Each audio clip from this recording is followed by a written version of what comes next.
Hello everyone, Cunning Tool Designer here. Welcome to part 32 of the restoration of the South Bend Heavy 10 lathe. This episode we're going to focus on the 4-jaw chuck that we got with the lathe. We're going to take it apart, clean it up, see if we have any issues with it, and get it all back together and ready to go. So stay tuned and we'll get started.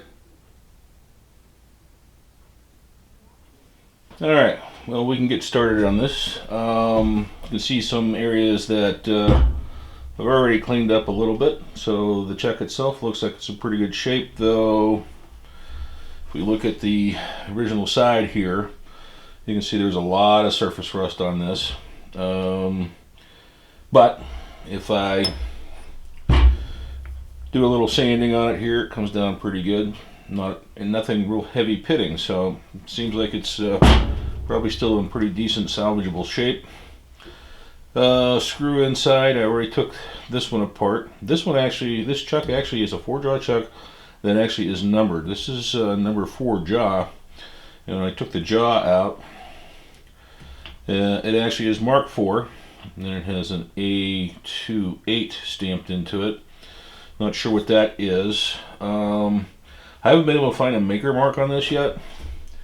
So as we go through and clean this up, hopefully we'll find something. If not, that's fine. But just to check the jaws here, they are hardened jaws, which is good. This one I cleaned up a little bit. Overall, seems in pretty decent shape. Of course, they'll probably need trued, ground a little bit. We'll see after we get everything together. And the keeper that holds the spring in is just press fit into this hole that holds the screw in, which I thought was kind of unusual, that there's nothing else holding that in there other than this is pressed in. So with that being said, let's go ahead and start disassembling this. This is the chuck wrench I got, homemade. So it's a little sloppy. Well, before we do that, let's just say, let's slide this in here. And the jaw is real tight at the outside. And then of course it loosens up as we get in from here all the way in. So a little bit of slop, a little side to side. No up and down, but a little side to side. And then of course it's tight out here. And of course if I reverse it, it's the other way around. Tight out there still, but it's not as sloppy in here in this direction, which is kind of weird. But anyways, probably still usable. I haven't actually taken any measurements, and you can kind of see a wear line here on both sides, but you really can't feel it.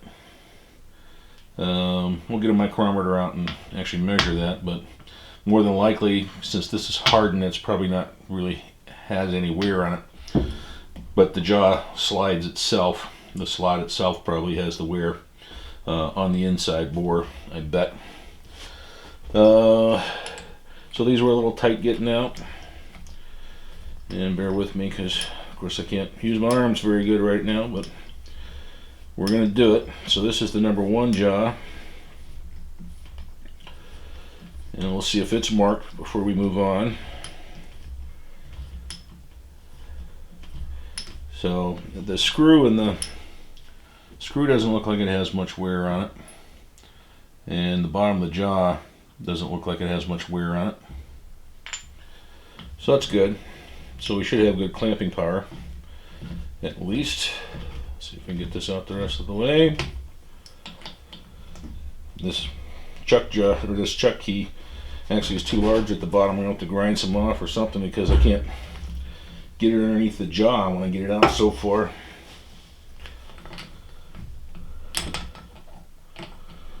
Come on.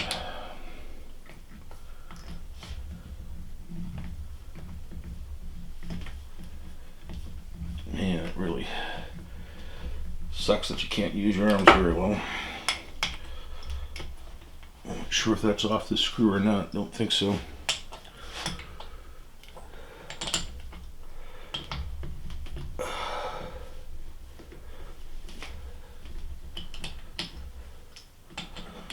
Well, I think what I'll do is go ahead and get the rest of them out. Save you from having to watch me fumble with it. Come on. It's almost off.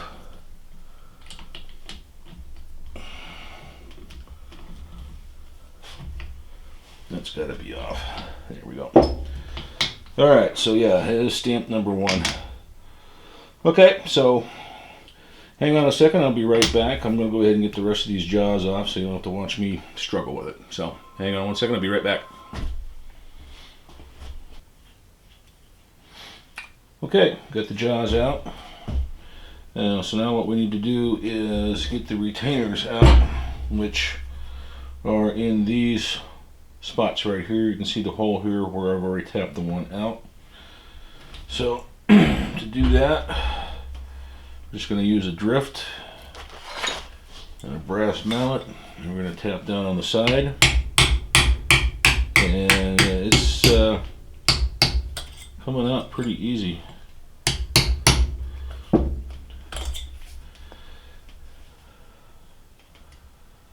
Okay, so that's all there is to knocking them out. Let's see, I took that one out of number 3. Yeah, so that's number 2, number 3, number 4. So put that over with the number 3 jaw, and then the screw basically should slide out. There's some gunk down in there, so these are definitely going to need cleaned out, but they fit the slot pretty tight.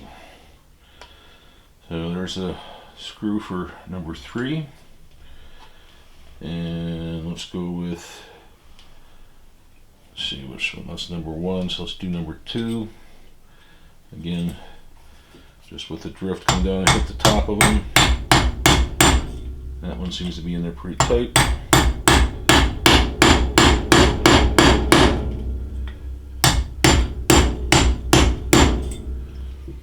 Is that one even moving? Yeah,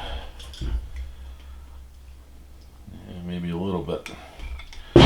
Alright, let's take number 1 out and see if it comes out as easy or as hard.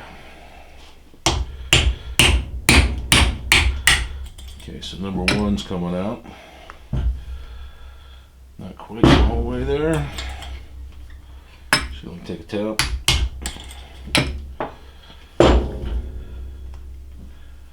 Get hold of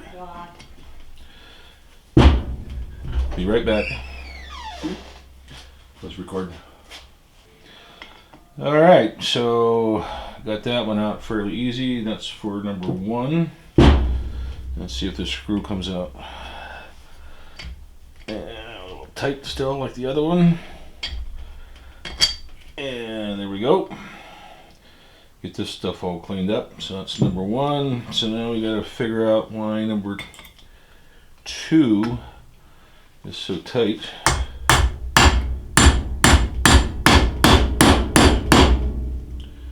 Doesn't seem to want to move.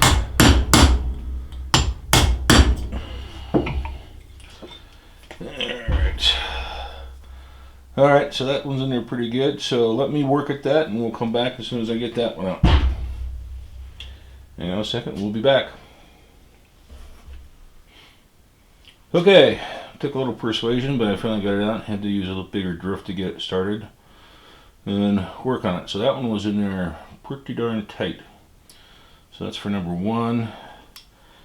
And of course we got the screw in here.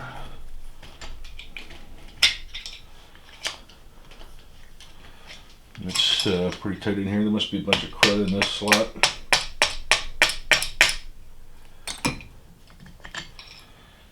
Alright, there's the screw for number 1. Put everything together, so kind of keep them consistent. Now the backing plate, I mean there's not a whole lot to a 4-jaw chuck. Basically a retainer, a screw, and your jaws. And then however you're bolting it on. So we got 4 bolts here to take the back plate off. I already took the liberty before of making sure these were loose, so you don't have to watch me struggle to try and get them unloosened. And we'll just go ahead and take them out.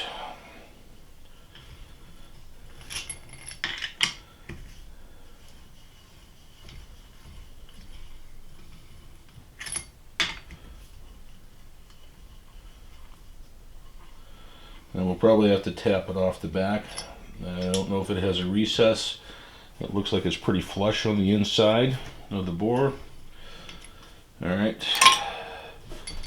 And I believe that was a 5/16 hex. Socket head cap screws.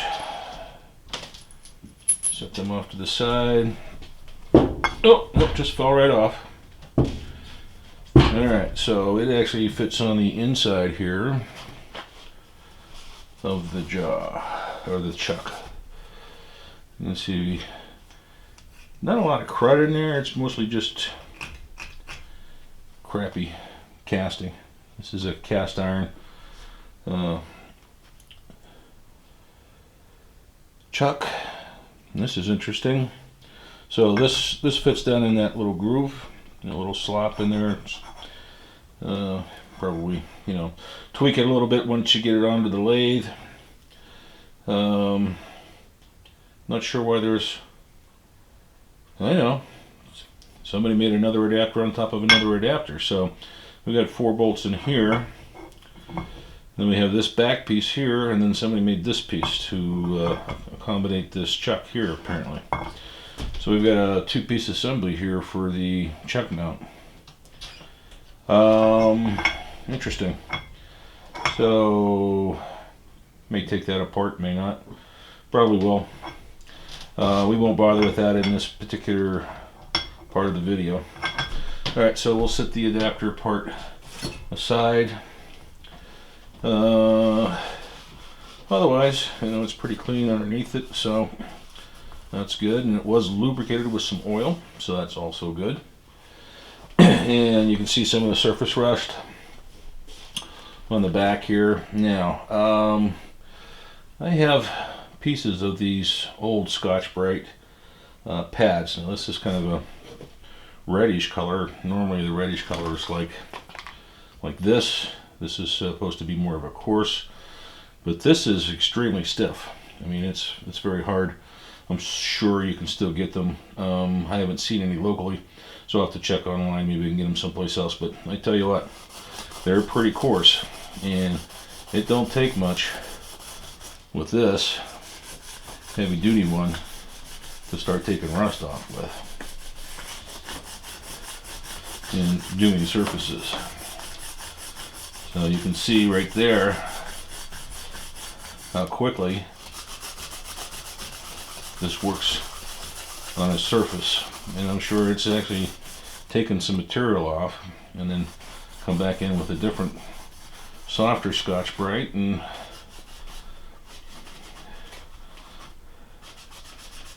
get in there and kind of clean it up a little bit. And then there's also 400 grit sandpaper I used in afterwards, just to kind of level things out. And it probably wouldn't hurt to stone this too, just to get rid of any high spots, but that cleans it up pretty nice, as you can tell. An example again is on the outside here where you see all this surface rust. So how quickly this works.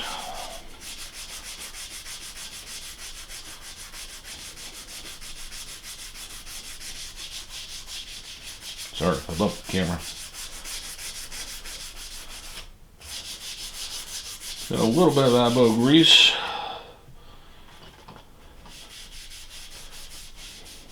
But you can see it definitely leaves lines. That's how aggressive it is.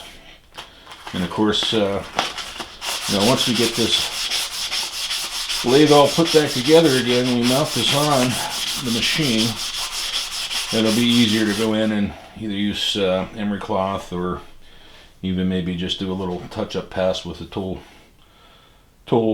cutting tool. So that will be next steps, is to go ahead and finish cleaning up all this surface, cleaning out all the bores and the slots for the screws, and then putting it in some Evapo-Rust, and get it all kind of nice and shiny. You know, the surface has got a few dings here and there, and again, I have yet to find any markings as to who manufactured this chuck. Looks like we got a 28 there, so that kind of matches the A28 that's marked on the jaws. A28. So I'm sure it was probably a fairly common chuck. Yeah, wait a minute. Got something marked here. Let's see if we can see what that says.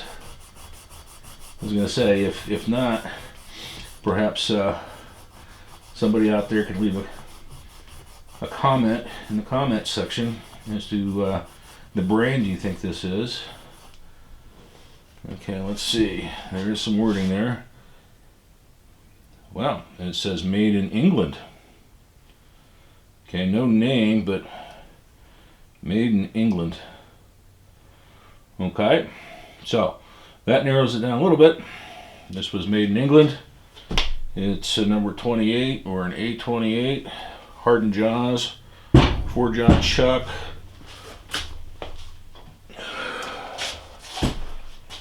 And it's an 8-inch chuck. So, if anybody has a clue,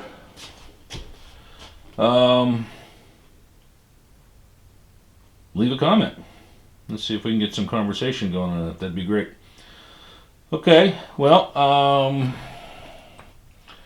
that's it for the disassembly. Now comes the fun part of going around and cleaning all this up. So that's going to take some time. I don't think I'm going to have time today to finish it. So what we'll do is we'll go ahead and get all this cleaned up and get it ready to go back together. And when we get to that point, we'll do a quick review and show the reassembly. So hang on a second and we'll be right back.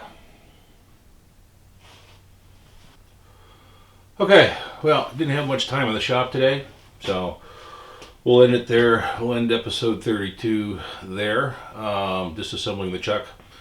Next episode will be after we get it all cleaned up, ready to go back together. We'll do a quick review and a reassembly, and then that'll be ready to go on the machine once we get it up and running. So we'll wrap up that one. Again, didn't have much time in the shop today. Actually, we're going to be heading out here in a few minutes to go over and see my newest grandson, Mason Vincent. He was born last Wednesday. Cute little guy. So that's grandchild number 6. 5 grandboys and 1 granddaughter. Granddaughter's I think she's the oldest. So anyways, spend some time visiting with them. So, and so please stay tuned. More coming up. I'm going to do my best to try and get more active and get things done. And till then, till next time, everyone out there, take care.